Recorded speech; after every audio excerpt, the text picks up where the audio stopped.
Hello जी, कैसे हो आप सभी। मैं उम्मीद करता हूँ आप सभी अच्छे हो और बेहतरीन अवस्था में हो। आज का जो हमारा डिस्कशन होगा वो 5, 6 और 7 मार्च 2022 का होगा। एक दिन इसलिए डिस्कशन लेट हो गया क्योंकि मेरा एग्ज़ाम था और मैं एग्ज़ाम देने गया हुआ था, पर आप बेफिक्र रहिए, मैं तीनों दिन की न्यूज़ कंप्लीट करवा दूंगा। और मॉडर्न हिस्ट्री ऑलमोस्ट आपकी 90% कवर हो गई है, जो 10% रहती है वो भी आपकी कंटिन्यू की जाएगी। इसके बाद में आपके हरियाणा जी के शुरू की जाएगी क्योंकि हरियाणा के बहुत एग्ज़ाम आ रहे हैं। विशेषकर टेस्ट सीरीज पे ध्यान दिया जाएगा। अब करते हैं आज के डिस्कशन की शुरुआत एक बहुत ही बेहतरीन फ़ोटो के साथ। देखिए, बचपन के दिन जिसमें ना कोई टेंशन होती थी ना कोई फिक्र, एकदम मज़ेदार दिन। और हम सब ने मेरे हिसाब से ये दिन जिए हैं। तो जो पहली न्यूज़ है वो क्या है कि शिया मोस्क है, शिया मस्जिद है पाकिस्तान में, उसमें ब्लास्ट हो गया है, यानी कि उसमें बमबारी हो गई है, जिसके कारण 194 लोग घायल हो गए और 56 लोग मारे गए हैं। शिया कम्युनिटी एक मुस्लिम कम्युनिटी है, ये एक लिबरल मुस्लिम कम्युनिटी है जो विशेषकर व्यापार करती है और ये अली को अपना पैगंबर मानती है। और जो सुन्नी थोड़ी कट्टर समुदाय है मुस्लिम का, वो है जो पैगंबर हजरत मोहम्मद को अपना पैगंबर मानती है। इससे अगली जो न्यूज़ है वो है द हिंदू की ये न्यूज़ क्या है कि रशिया और यूक्रेन दोनों क्या हैं, इनका जो क्राइसिस यानी झगड़ा चल रहा है, इसके कारण इंडिया को फ़ायदा मिलेगा कि इसमें वीट को एक्सपोर्ट करने में, गेहूं को का व्यापार या निर्यात करने में। क्यों मिलेगा? देखिए, जो वर्ल्ड में है ना गेहूं का लार्जेस्ट प्रोड्यूसर है वो है चाइना। और चाइना के बाद वर्ल्ड का लार्जेस्ट जो प्रोड्यूसर है दूसरे नंबर पर है इंडिया। इंडिया में पूरे वर्ल्ड की 13.5% गेहूँ उपजाई जाती है। एक तो यही डाटा इम्पोर्टेंट है। दूसरा ये है कि ये प्रोड्यूसर हैं, लेकिन जो लार्जर एक्सपोर्ट है पूरे वर्ल्ड में गेहूं का वो है रशिया। लेकिन इस जो लड़ाई है रूस और यूक्रेन की, इससे बहुत से देश रूस से गेहूं मंगवाना बंद कर देंगे। और जो चाइना है, चाइना की खुद की गेहूं की खपत उसके देश में हो जाती है, तो फ़ायदा किसको मिलेगा? इंडिया को फ़ायदा मिलेगा इससे। तो आपके लिए इम्पोर्टेंट क्वेश्चन है, आपने ध्यान में रखना है, ठीक है। और ये भी ध्यान में रखना, वर्ल्ड की 13.5% गेहूं उपजाने के साथ भारत विश्व का दूसरा सबसे बड़ा उत्पादक है गेहूं का। आपने ये बात अच्छे से ध्यान में रखनी है। और ये जो सारी बात और रिपोर्ट पेश की जाती हैं वो फूड एंड एग्रीकल्चर ऑर्गेनाइजेशन के द्वारा, FAO कहा जाता है। सॉरी। ये विश्व की खाद्य को लेकर सबसे बड़ी एजेंसी है और इसका जो हेडक्वार्टर वो रोम इटली में है। और इसकी स्थापना 16 अक्टूबर 1945 में हुई थी।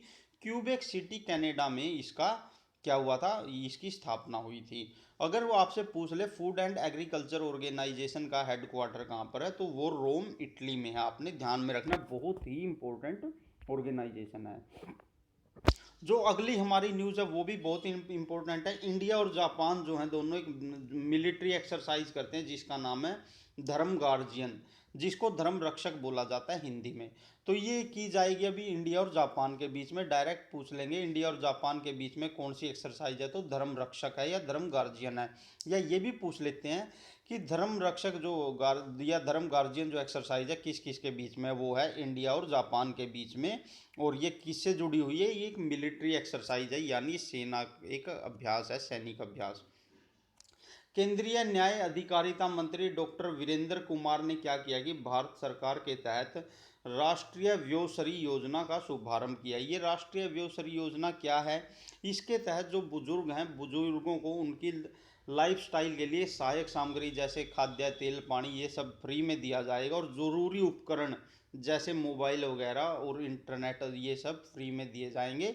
तो याद रखना, व्योसरी योजना किससे जुड़ी हुई है? बुजुर्गों से जुड़ी हुई है। व्योवृद्ध या व्योसरी ये एक ही बात है, ये बुजुर्गों को कहा जाता है, इसलिए इसकी नाम भी व्योसरी रखा गया है। और ये केंद्रीय न्याय एवं अधिकारिता मंत्री द्वारा शुरू की गई है। बहुत इंपॉर्टेंट है, आपने याद रखना है, ठीक है। पुतिन ने क्या कहा है कि अगर यूक्रेन और उसके फ्लाई जोन में, यानी यूक्रेन और रूस के फ्लाई जोन में कोई जहाज़ उड़ता हुआ पाया गया तो वो उसको डायरेक्ट उड़ा देंगे। इसका मतलब ये है कि रूस और यूक्रेन पूरी तरह से अब रूस के कब्जे में है, व्लादिमीर पुतिन के कब्जे में है। और उसने साफ साफ ये धमकी दे दी है कि यहाँ पर कोई भी ना पाया जाए। गवर्नमेंट ने कहा है कि इंडियन स्टूडेंट जो यूक्रेन में फंसे हुए हैं बहुत से निकाल लिए गए हैं और बचे हुओं को भी निकाल लिया जाएगा। तो ये उन्होंने कहा है हमारे गवर्नमेंट, हमारी सरकार ने, भारतीय सरकार ने। इंडियन गवर्नमेंट है वो किस ऑपरेशन के तहत भारतीय बच्चों को निकाल रही है, तो ऑपरेशन गंगा के तहत। ये बहुत ज़्यादा इंपॉर्टेंट है, आपने इसे ध्यान में रखना है। ऑपरेशन गंगा के तहत भारतीय स्टूडेंट को वहाँ से निकाला जा रहा है। तो ये एक मॉन्ट्रियक्स कन्वेंशन है। इस मॉन्ट्रियक्स कन्वेंशन के तहत क्या बोल रहा है, किसने बोला है, तुर्की ने कहा है कि इस मॉन्ट्रियक्स कन्वेंशन के तहत वो रूस के जो जहाज है उनको अपने क्षेत्र से आगे नहीं जाने देगा, उनको वहां से क्रॉस नहीं करने देगा। तो एक आपने याद रखना है, मॉन्ट्रियक्स कन्वेंशन इंपॉर्टेंट हो जाता है, किससे जुड़ा हुआ है, ये समुद्री क्षेत्र को लेकर जुड़ा हुआ है और ये सुरक्षा को लेकर जुड़ा हुआ है। ये है तुर्की। देखिए ये ब्लैक सी से होकर रूस क्या करता है, इधर आता है सी ऑफ मरमरा में, और फिर आता है एजियन सी में, और फिर इधर जो यूरोप और जो अफ्रीका उनसे व्यापार करता है।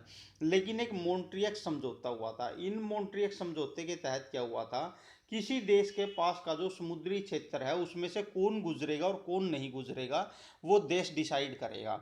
जैसे भारत की समुद्री सीमा जो है सुरक्षा को लेकर वो 200 नॉटिकल मील है, तो इस 200 नॉटिकल मील में से किस देश का जहाज गुजरेगा, ये इससे टैक्स कितना लिया जाएगा, ये भारत सरकार ही तय करती है। तो इस समुद्री सुरक्षा को लेकर जुड़ा हुआ है मॉन्ट्रियक्स समझौता। ये डायरेक्ट पूछ लेंगे मॉन्ट्रियक्स समझौता किससे जुड़ा हुआ है, तो वो समुद्री सुरक्षा को लेकर जुड़ा हुआ है। और इसी मॉन्ट्रियक्स समझौते को आधार बनाते हुए कहा है कि जो ब्लैक सी से जहाज आते हैं रूस के, उनको तुर्की क्या करने का देगा, अपने क्षेत्र से नहीं गुजरने देगा। तो ये क्षेत्र भी इंपॉर्टेंट हो जाता है, इसको याद रखना। ब्लैक सी जो है वो बास्फोरस जल संधि इसको जोड़ती है सी ऑफ मरमरा से। डायरेक्ट पूछ लेंगे बास्फोरस जल संधि किस किस को जोड़ती है, ब्लैक सी को और सी ऑफ मरमरा को। या ये भी पूछ लेंगे ब्लैक सी और सी ऑफ मरमरा को कौन सी जल संधि जोड़ती है, तो वो है बोस्फोरस जल संधि। साथ में ये भी आपको याद रखना है, ये दार्दनल जल संधि है, ये सी ऑफ मरमरा को एजियन सी से जोड़ती है। और जो तुर्की है वो दो महाद्वीपों का देश है, यानी ये एशिया और यूरोप दोनों में है। इसका जो पूरा तुर्की का हिस्सा है, मेन हिस्सा 80%, वो पूरा एशिया में है। लेकिन जो इस्तांबुल इसकी राजधानी है वो क्या है, वो यूरोप में है। और इसे यूरोप का बीमार देश भी कहा जाता है, और ये पूरा फायदा उठा रहा है सिचुएशन का अभी फिलहाल। दीपक धार एक इंडियन पर्सनैलिटी हैं जो कि इंडिया से जुड़े हुए हैं, और इनको बोल्ट्जमैन मेडल दिया गया है फिजिक्स में। आपने याद रखना है, ये जो बोल्ट्जमैन अवार्ड है ये दिया जाता है ऑस्ट्रेलियाई गवर्नमेंट के द्वारा। ये विश्व प्रसिद्ध जो अवार्ड है, और ये इंपॉर्टेंट हो जाता है क्योंकि एक इंडियन पर्सनैलिटी दीपक धार को मिला है। ये देखिए ये जो हमारी पर्सनैलिटी है देश की, दीपक धार है, दीपक धार को बोल्ट्जमैन अवार्ड मिला है जॉन एफ जे के साथ में। और किस फील्ड में, तो फिजिक्स के फील्ड में ये अवार्ड मिला है।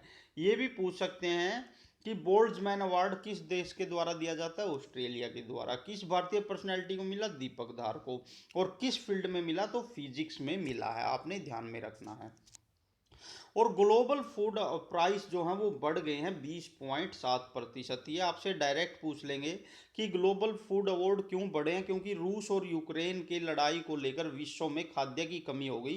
देखिए युद्ध के कितने साइड इफेक्ट होते हैं, और इसके कारण पूरे विश्व में जो खाद्य पदार्थ हैं उनके दाम बढ़ गए हैं 20.7%। आप इससे अंदाज़ा लगा सकते हैं युद्ध कितना खतरनाक है, ठीक है।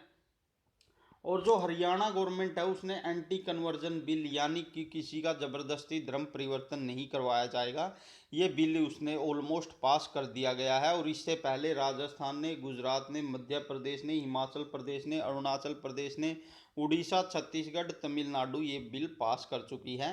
तो आपने याद रखना है, अभी अभी एंटी कन्वर्जन बिल जो कहाँ पर लाया गया वो हरियाणा में लाया गया है। यानी किसी का भी आप जबरदस्ती धर्मांतरण नहीं करवा सकते, ये आर्टिकल 25 के तहत लिखा गया है। ये आप किसी को अपने धर्म के बारे में बता सकते हैं, धर्म के तौर तरीकों के बारे में बता सकते हैं, लेकिन जबरदस्ती धर्मांतरण नहीं करवा सकते, ठीक है, आपने याद रखना है। FATF, ये FATF क्या है कि फाइनेंशियल एक्शन टास्क फोर्स, ये क्या करती है, जो मतलब आतंकवादियों को जो फाइनेंशियल हेल्प मिलती है उसको लेकर ये रिपोर्ट जारी करती है, और इसी के बेस पर पूरे विश्व में व्यापार को मैनेज किया जाता है। इसमें क्या होता है, इसने अभी एक रिपोर्ट जारी की है जिसमें पाकिस्तान को ग्रे लिस्ट में रखा गया है। ये बहुत ही क्रिटिकल सिचुएशन है। ये ग्रे लिस्ट के बाद ब्लैक लिस्ट आती है। ब्लैक लिस्ट में नॉर्थ कोरिया को और ईरान को रखा गया है।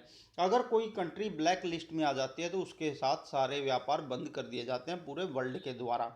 ये कह सकते हैं कि आप पाकिस्तान की हालत इतनी बदतर हो चुकी है जो विश्व व्यापार में भी उसका असर पड़ेगा, और पाकिस्तान को ग्रे लिस्ट में रखा गया है क्योंकि वो जो फाइनेंशियल हेल्प प्रोवाइड करवाता है किसको, आतंकवादियों को। तो आपने याद रखना है FATF जो है इसने अभी अपनी रिपोर्ट जारी की है जिसमें पाकिस्तान को किस लिस्ट में रखा गया, ग्रे लिस्ट में। डायरेक्ट पूछ लेंगे पाकिस्तान को FATF द्वारा किस लिस्ट में रखा गया, ग्रे, ब्लैक, रेड, तो उसको ग्रे लिस्ट में रखा गया। क्यों रखा गया, क्योंकि पाकिस्तान फंड मुहैया करवाता है किसको, आतंकवादियों को। और ये वो जो फाइनेंशियल एक्शन टास्क फोर्स है इसके बारे में जान लेते हैं। 1979 में 1989 में इसकी स्थापना हुई थी। पेरिस फ्रांस में इसका हेडक्वार्टर है। बहुत इंपॉर्टेंट है क्योंकि आतंकवाद को रोकने के लिए अगर उनकी आतंकवादियों को धन ही नहीं मिलेगा तो उनकी कमर टूट जाएगी और वो अपनी गतिविधियों को अंजाम नहीं दे पाएंगे। तो इस करके ये बहुत ज़्यादा इंपॉर्टेंट है। FATF कहाँ पर है इसका हेडक्वार्टर, ये है पेरिस फ्रांस में। और इंग्लिश और फ्रेंच इसकी दो ऑफिशियल लैंग्वेज हैं, और वर्ल्ड में बहुत बड़े लेवल पे ये काम करती है, और 39 कंट्री इसके मेंबर हैं। यानी कि आतंकवाद को रोकने में इसका इसका बहुत बड़ा हाथ है FATF का। ठीक है, आप ये बोल सकते हैं, आपके लिए इंपॉर्टेंट है, आपने ध्यान में रखनी है। अगली जो न्यूज़ है, IAF यानी इंडियन एयरफोर्स ने क्या किया है, अपनी वायु शक्ति जो इसकी एक्सरसाइज होती है उसको पोस्टपोन कर दिया है। एक तो आपने ये याद रखना है वायु शक्ति किसकी एक्सरसाइज है, इंडियन एयरफोर्स की। या ये भी पूछ सकते हैं कि इंडियन एयरफोर्स ने अपनी कौन सी एक्सरसाइज है जो वो पोस्टपोन कर दी है, तो वो है वायु शक्ति। क्यों कर दिया, क्योंकि कॉमन सी सेंस की बात है कि अभी जो इंडियन एयरफोर्स है वो यूक्रेन में भारतीय बच्चों को निकालने में लगी है, भारतीय स्टूडेंट को वहाँ से निकालने में लगी है। तो इस करके उसने ये एक्सरसाइज क्या कर दिया, पोस्टपोन कर दिया। ये पूछ लेंगे कि भारत ने कौन सी एक्सरसाइज पोस्टपोन की यूक्रेन और रूस विवाद को लेकर, तो वो है वायु शक्ति एक्सरसाइज। ठीक है, ये बहुत ज़्यादा इंपॉर्टेंट न्यूज़ है जो अभी आपको पढ़ाऊंगा। भारत का जो जगन्नाथपुरी मंदिर है जो कि उड़ीसा में स्थित है, इसमें जो सौर ऊर्जा से संचालित किया जाएगा।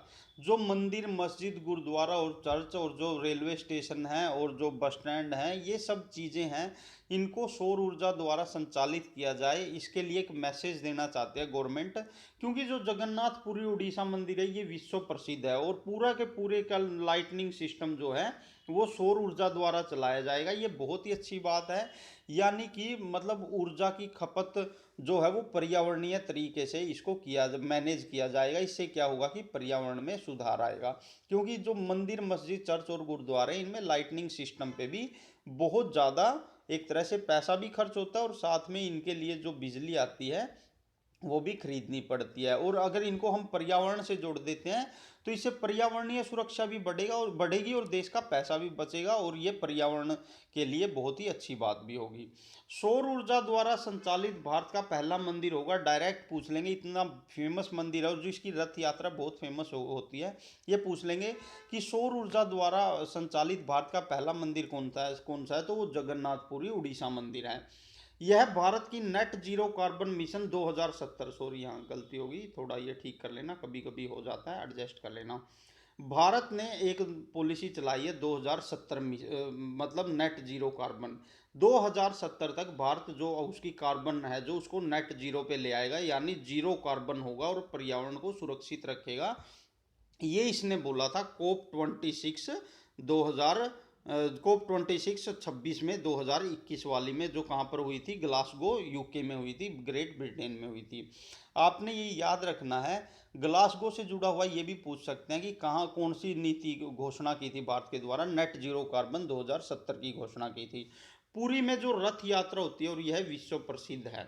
उड़ीसा पुरी मंदिर का निर्माण नरसिंह देव द्वारा 13वीं शताब्दी में करवाया गया था। ये भी पूछ लेंगे, अब ये चर्चा में है बहुत ज़्यादा मंदिर, कि जो उड़ीसा का पुरी रथ मंदिर है, जगन्नाथ भगवान को समर्पित है ये, इसकी जो रथ यात्रा ये है, ये कब से शुरू हुई थी, या इस मंदिर का निर्माण किसके द्वारा शुरू करवाया गया था, तो ये शुरू करवाया गया था पूरी रथ यात्रा को, या फिर भगवान ये जो मंदिर बनवाया गया था, ये बनवाया गया था नरसिंह देव के द्वारा 13वीं शताब्दी में। शताब्दी भी याद रखनी है।